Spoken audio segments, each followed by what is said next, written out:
सर्वशक्तिमान परमेश्वरका वचनहरूको वाचन संग्रह। मानिसलाई परमेश्वरको व्यवस्थापनको बीचमा मात्रै मुक्त गरिन सकिन्छ।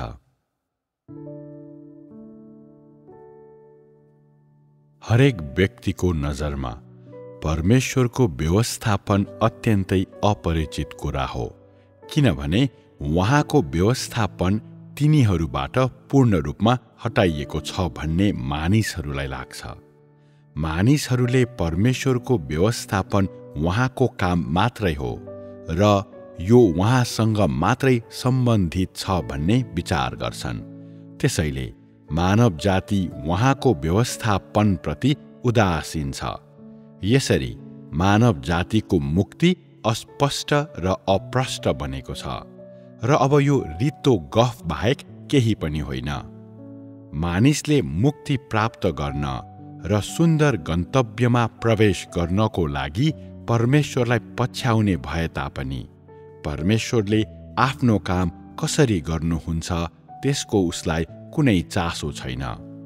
परमेश्वरले जे योजना बनाउनु भएको छ त्यसको चासो मानिसलाई छैन।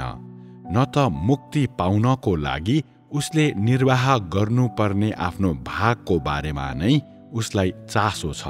यो साँच्चै नै दुःखद कुरा हो। मानिसको मुक्तिलाई परमेश्वरको व्यवस्थापनबाट अलग गर्न सकिँदैन, न त यसलाई उहाँको योजनाबाट नै हटाउन सकिन्छ।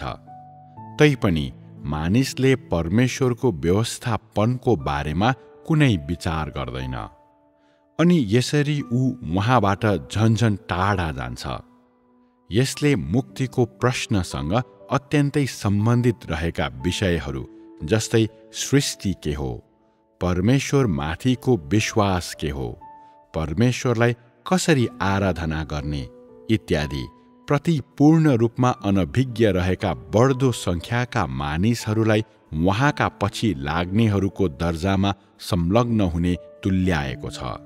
यसकारण हामीले अहिले उहाँलाई पछ्याउनु र उहाँमा विश्वास गर्नु भनेको के हो सो उहाँका पछि लाग्ने हरेकले स्पष्ट रूपमा बुझुन् भनेर परमेश्वरको व्यवस्थापनको बारेमा छलफल गर्नै पर्छ।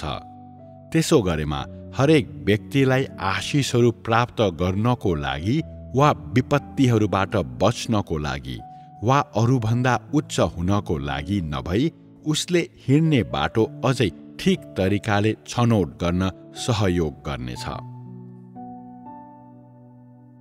परमेश्वरको व्यवस्थापन गहन भए तापनि यो मानिसको बुझाइभन्दा बाहिर छैन। यो यसैले हो किनभने परमेश्वरको सबै कार्य मानव जातिलाई मुक्त गर्ने उहाँको व्यवस्थापन र उहाँको कार्यसँग जोडिएको छ र यो मानव जातिको जीवनशैली र गन्तव्यसँग सम्बन्धित छ। मानिसको बीचमा र मानिसमा परमेश्वरले गर्ने काम अत्यन्तै व्यवहारिक र अर्थपूर्ण छ भनेर भन्न सकिन्छ। यसलाई मानिसले देख्न र अनुभव गर्न सक्छ र यो कुनै अमूर्त कुराभन्दा पर छ।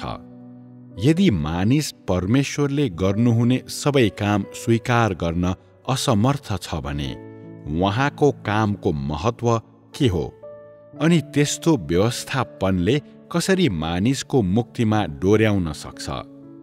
परमेश्वरलाई पछ्याउने धेरैजनालाई कसरी आशीषहरू प्राप्त गर्ने वा विपत्ति टार्ने भन्नेको मात्रै चिन्ता छ। परमेश्वरको कार्य र व्यवस्थापनको बारेमा उल्लेख गर्ने बित्तिकै तिनीहरू चुप बन्छन् र सबै चासो गुमाउँछन्। त्यस्तो सानातिना कुराहरूलाई बुझेर यसले तिनीहरूको जीवन वृद्धि गर्न वा कुनै पनि लाभ प्रदान गर्न सहयोग गर्ने छैन भन्ने तिनीहरू ठान्छन्। परिणामस्वरूप तिनीहरूले परमेश्वरको व्यवस्थापनको बारेमा सुनेका भए तापनि तिनीहरूले त्यति ध्यानै दिँदैनन्। यसलाई तिनीहरू स्वीकार गर्नुपर्ने कुनै बहुमूल्य कुराको रूपमा देख्दैनन्। यसलाई तिनीहरूको जीवनको भागको रूपमा ग्रहण गर्ने कुरा त परै जाओस्।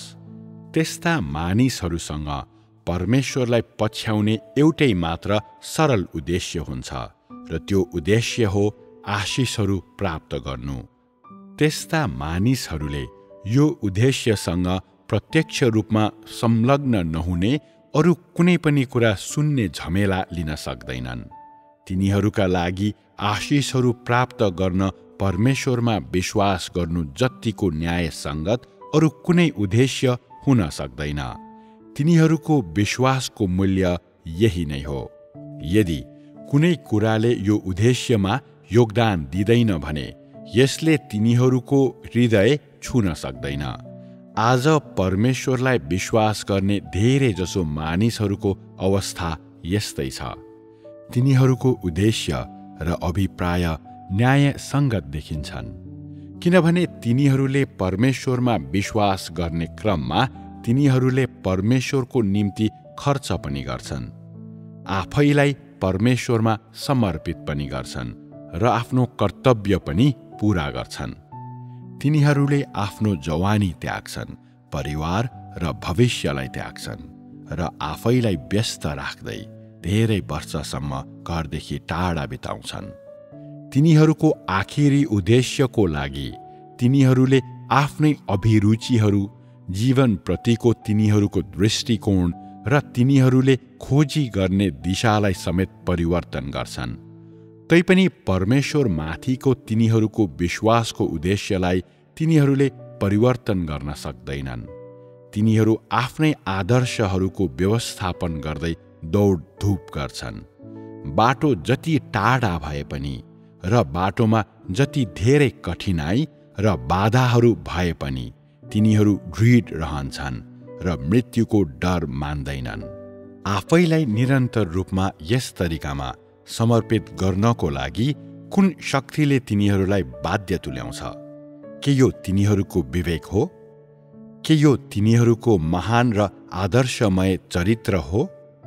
के यो अन्त्यसम्मै दुष्टताका शक्तिहरूसँग युद्ध गर्ने तिनीहरूको सङ्कल्प हो? के यो इनामको खोजी नगरिकन परमेश्वरको लागि गवाही दिने तिनीहरूको विश्वास हो? के यो परमेश्वरको इच्छा हासिल गर्नको लागि सबै कुरा त्याग्ने तिनीहरूको इच्छाको वफादारीता हो? अथवा के यो लालची व्यक्तिगत मागहरूलाई सधैँ त्याग्ने तिनीहरूको भक्तिको आत्मा हो? परमेश्वरको व्यवस्थापनको कामलाई कहिल्यै नबुझेको कुनै व्यक्तिले त्यति धेरै त्याग गर्नु भनेको वास्तवमा आश्चर्य कर्म नै हो। अहिलेको लागि यी मानिसहरूले कति दिएका छन् त्यसको बारेमा छलफल गरौँ। तैपनि तिनीहरूको आचरणलाई हामीले विश्लेषण गर्नु अत्यन्तै उचित छ। तिनीहरूसँग अति घनिष्ठ रूपले सम्बन्धित रहेका लाभहरू बाहेक परमेश्वरलाई कहिल्यै नबुझ्ने मानिसहरूले उहाँको लागि त्यति धेरै त्याग गर्नुका अरू कुनै कारणहरू हुन सक्छन्? यसमा हामी पहिले पहिचान नगरिएको समस्या पत्ता लगाउँछौँ।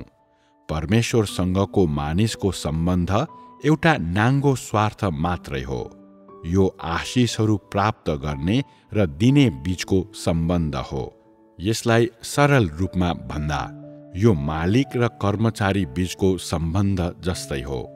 मालिकले दिने इनामहरूको लागि मात्रै कर्मचारीले काम गर्छ। त्यस्तो सम्बन्धमा कुनै आत्मीयता हुँदैन, लेनदेन मात्रै हुन्छ। प्रेम गर्ने वा प्रेम प्राप्त गर्ने कुनै कार्य हुँदैन। परोपकार र कृपा मात्रै हुन्छ, कुनै बुझाइ हुँदैन।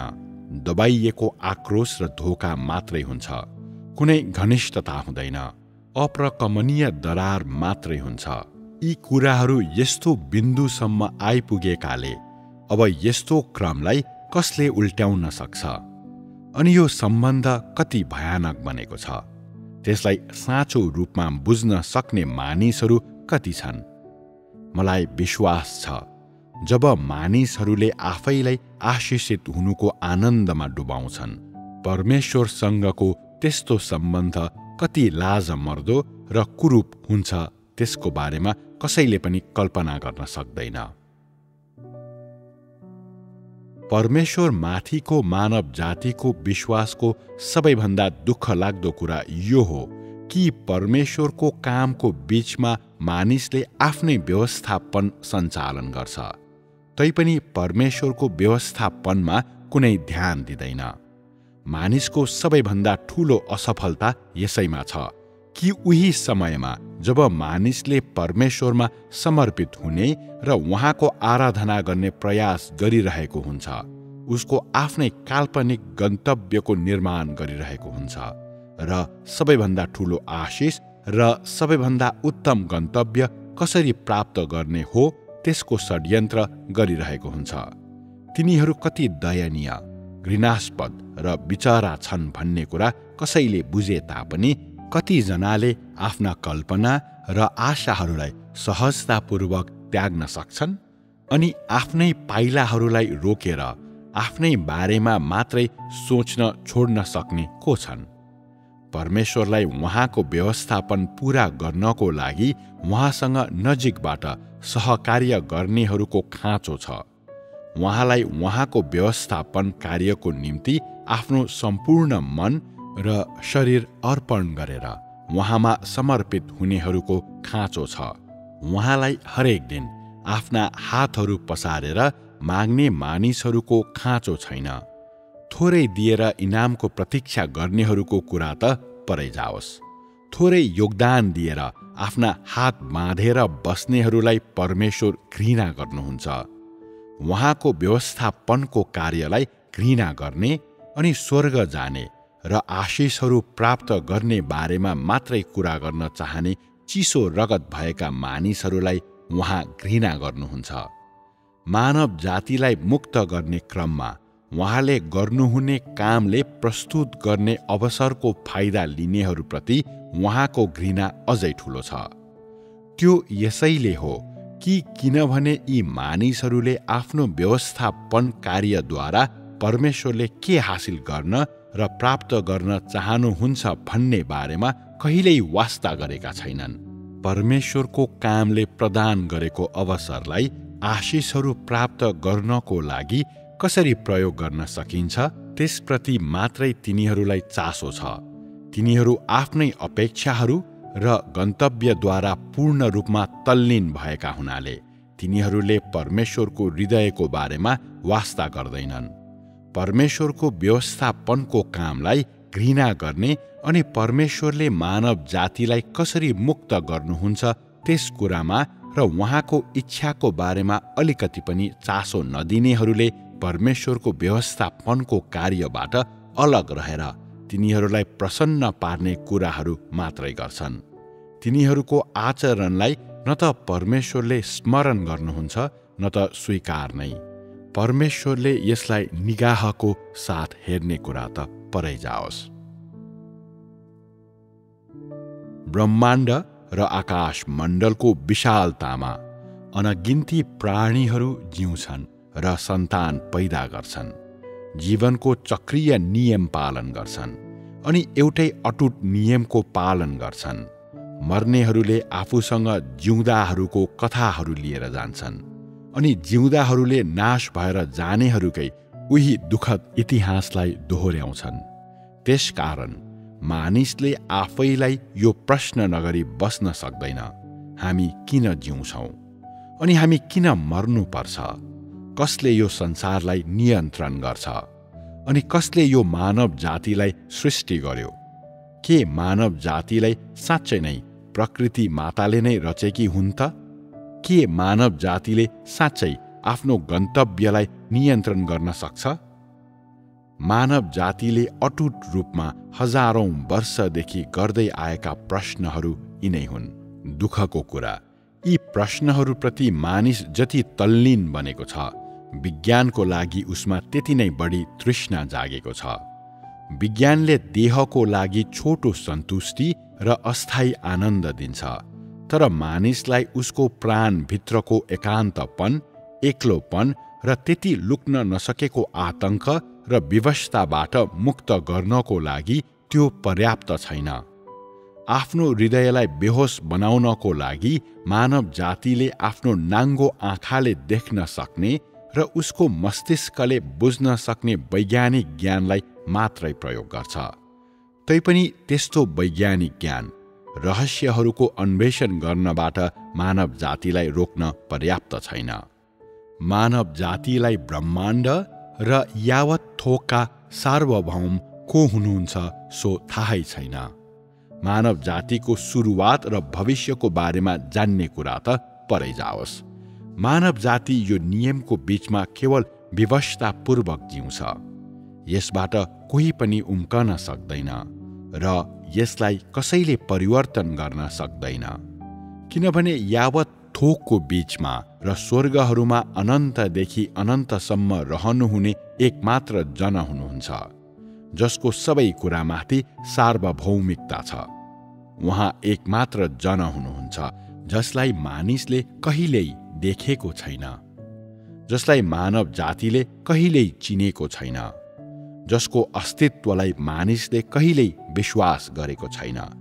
तैपनि मानव जातिका पुर्खाहरूलाई सास फुकिदिने र मानव जातिलाई जीवन दिने उहाँ नै हुनुहुन्छ। मानिसलाई अस्तित्वमा रहन दिँदै उसको लागि जुटाउने र उसलाई पालन पोषण गर्ने उहाँ नै हुनुहुन्छ। मानव जातिलाई हालको दिनसम्म डोर्याउने उहाँ नै हुनुहुन्छ। यसको साथै मानव जातिले आफ्नो अस्तित्वको लागि भर पर्ने केवल उहाँ मात्रै हुनुहुन्छ। यावत थोकमाथि उहाँको सार्वभौमिकता छ र ब्रह्माण्डका सारा प्राणीहरूमाथि उहाँले नै शासन गर्नुहुन्छ। 4 ऋतुमाथि उहाँकै नियन्त्रण छ र बतास, तुसारो, हिउँ र पानी ल्याउने उहाँ नै हुनुहुन्छ। मानव जातिलाई सूर्यको ज्योति दिने र रात ल्याउने उहाँ नै हुनुहुन्छ। मानव जातिलाई पर्वतहरू, तालहरू अनि खोला नाला र ती भित्रका सारा प्राणीहरू दिँदै स्वर्गहरू र पृथ्वीका जग बसाल्ने उहाँ नै हुनुहुन्थ्यो। उहाँका कार्यहरू सर्वव्यापी छन्। उहाँको शक्ति सर्वव्यापी छ। उहाँको बुद्धि सर्वव्यापी छ र उहाँको अख्तियार सर्वव्यापी छ। यी हरेक व्यवस्था र नियमहरू उहाँका कार्यहरूका मूर्त रूप हुन् र हरेकले उहाँको बुद्धि र अख्तियारलाई प्रकट गर्छ। उहाँको सार्वभौमिकताबाट आफैलाई कसले मुक्त गर्न सक्छ अनि उहाँका योजनाहरूबाट कसले आफैलाई हटाउन सक्छ? सबै थोक उहाँकै नजरमा अस्तित्वमा हुन्छन् र यसको साथै सबै थोक उहाँकै सार्वभौमिकतामा जिउँछन्। उहाँका कार्यहरू र उहाँको शक्तिले मानव जातिलाई उहाँ वास्तवमा नै अस्तित्वमा हुनुहुन्छ र सबै थोकमाथि उहाँको सार्वभौमिकता छ भन्ने तथ्यलाई स्वीकार गर्ने बाहेक कुनै विकल्प दिँदैन।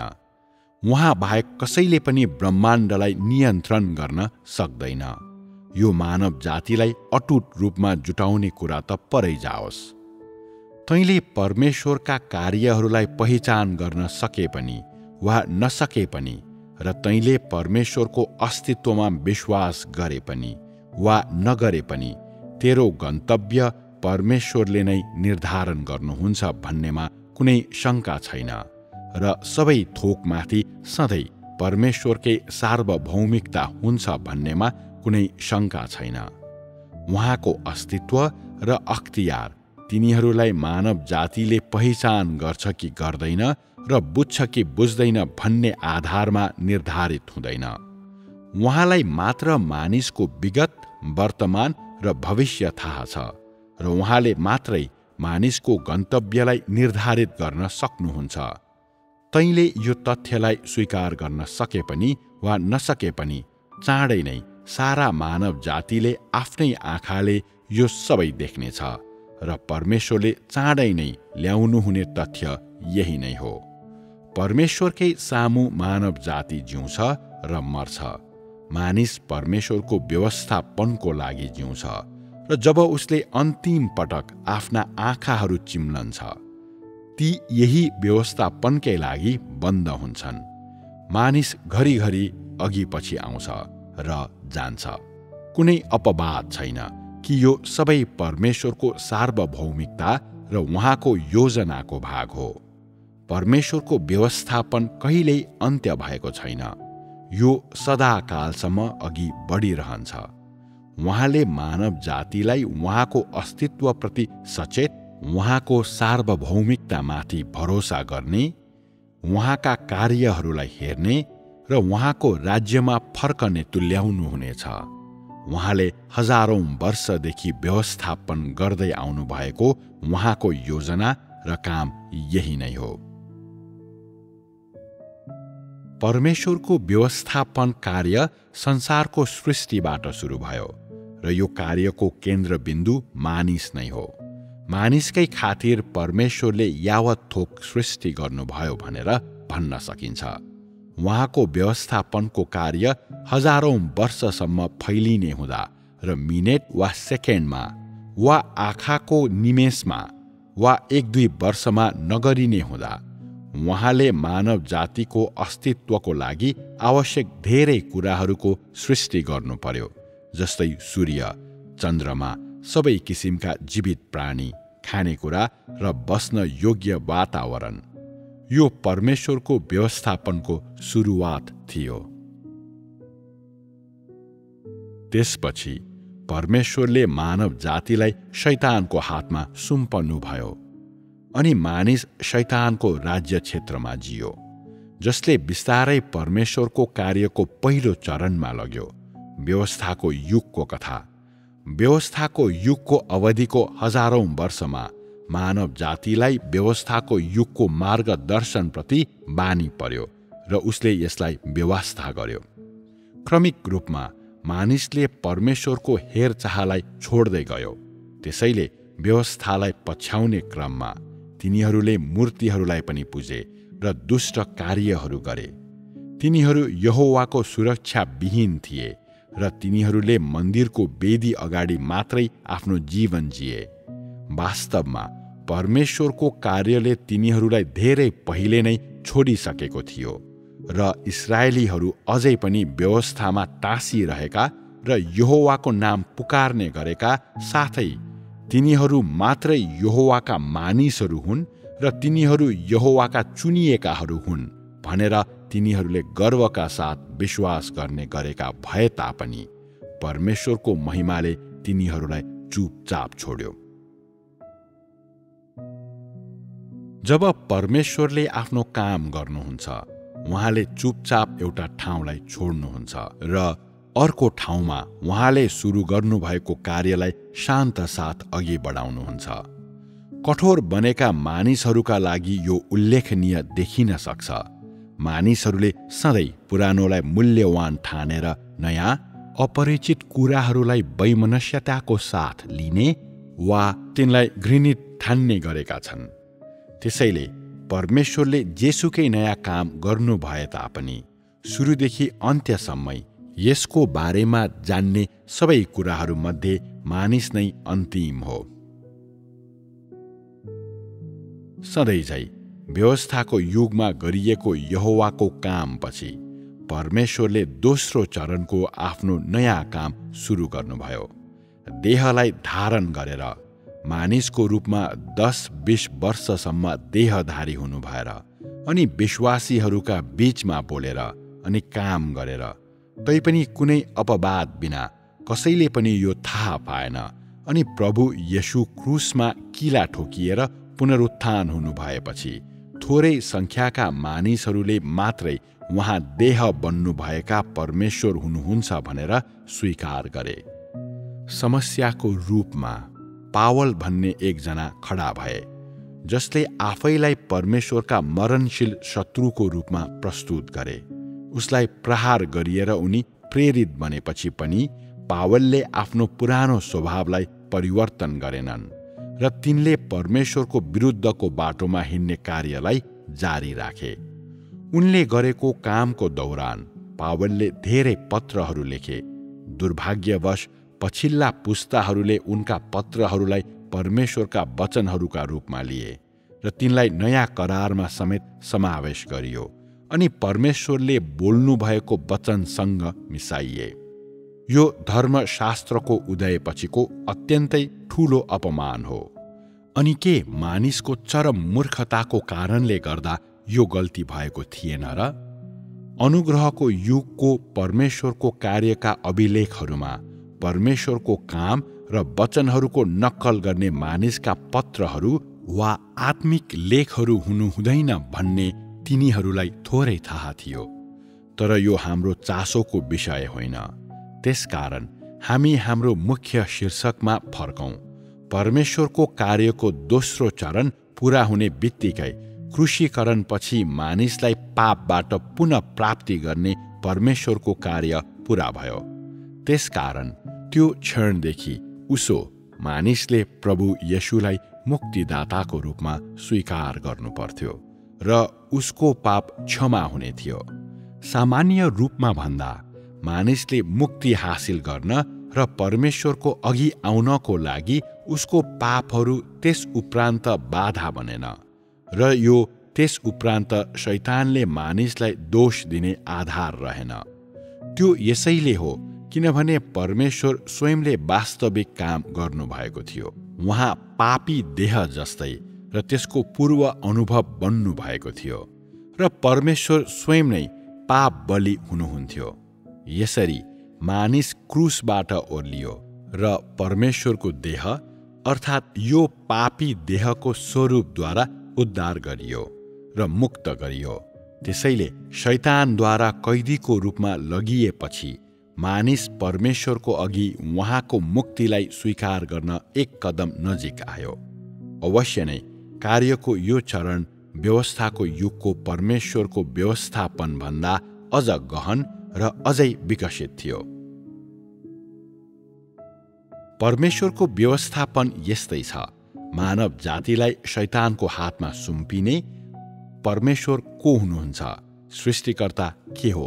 परमेश्वरलाई कसरी आराधना गर्ने वा परमेश्वरमा समर्पित हुनु किन अत्यावश्यक छ? सो नजान्ने मानव जातिलाई अनि उसलाई भ्रष्ट तुल्याउन शैतानलाई अनुमति दिने। त्यसपछि चरणबद्ध रूपमा मानिसले परमेश्वरलाई पूर्ण रूपमा आराधना गरेर शैतानलाई इन्कार नगरुन्जेल परमेश्वरले मानिसलाई शैतानको हातबाट पुनः प्राप्ति गर्नुहुन्छ। परमेश्वरको व्यवस्थापन यही हो। यो काल्पनिक कथा जस्तो सुनिन सक्छ र यो अचम्मको सुनिन सक्छ। मानिसहरूलाई यो काल्पनिक जस्तो लाग्छ किनभने विगतका हजारौं वर्षको अवधिमा मानिसलाई के भएको छ तिनीहरूलाई त्यसको आभास छैन। ब्रह्माण्ड र आकाश मण्डलमा कतिवटा कथाहरू पैदा भए तिनीहरूले त्यो थाहा पाउने कुरा त परै जाओस्। यसको साथै यसको कारण के हो भने भौतिक संसारभन्दा बाहिर अझै अचम्मको अझै डरलाग्दो संसार अस्तित्वमा छ, तर जसलाई देख्नबाट तिनीहरूलाई आफ्ना मरणशील आँखाले रोक्छ भन्ने तिनीहरूले बुझ्न सक्दैनन्। मानिसको लागि यो समझले नै नभ्याउने जस्तो लाग्छ किनभने मानव जातिलाई परमेश्वरले गर्नुभएको मुक्तिको महत्त्व वा उहाँको व्यवस्थापनको कार्यको महत्त्वलाई मानिसले बुझ्दैन र आखिरमा मानिस कस्तो भएको परमेश्वर चाहनुहुन्छ सो बुझ्दैन। के यो आदम र हब्बा जस्तै शैतानद्वारा अत्यन्तै भ्रष्ट गरिनको लागि हो? होइन। परमेश्वरको व्यवस्थापनको उद्देश्य भनेको परमेश्वरलाई आराधना गर्ने र उहाँमा समर्पित हुने मानिसहरूको समूहलाई प्राप्त गर्नु हो। यी मानिसहरू शैतानद्वारा भ्रष्ट तुल्याइएका भए पनि तिनीहरूले त्यस उपरान्त शैतानलाई आफ्ना पिताको रूपमा हेर्दैनन्। तिनीहरूले शैतानको घिनलाग्दो मुहारलाई पहिचान गर्छन् र यसलाई इन्कार गर्छन् अनि परमेश्वरको न्याय र सजायलाई स्वीकार गर्नको लागि तिनीहरू परमेश्वरको सामु आउँछन्। कुरूप के हो र यो कसरी पवित्रको विपरीत छ त्यसलाई र परमेश्वरको महानता र शैतानको दुष्टतालाई पहिचान गर्न तिनीहरूले जान्दछन्।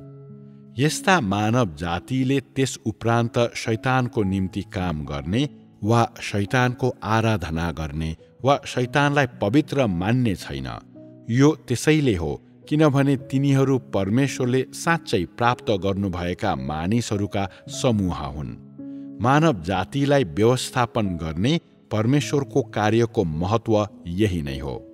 यस पटकको परमेश्वरको व्यवस्थापनको कार्यको अवधिमा मानव जाति शैतानको भ्रष्टता र परमेश्वरको मुक्ति दुवैको लक्षित पात्र हो र मानिस त्यो उपज हो जसको लागि परमेश्वर र शैतानले लडाईँ गरिरहेको छ।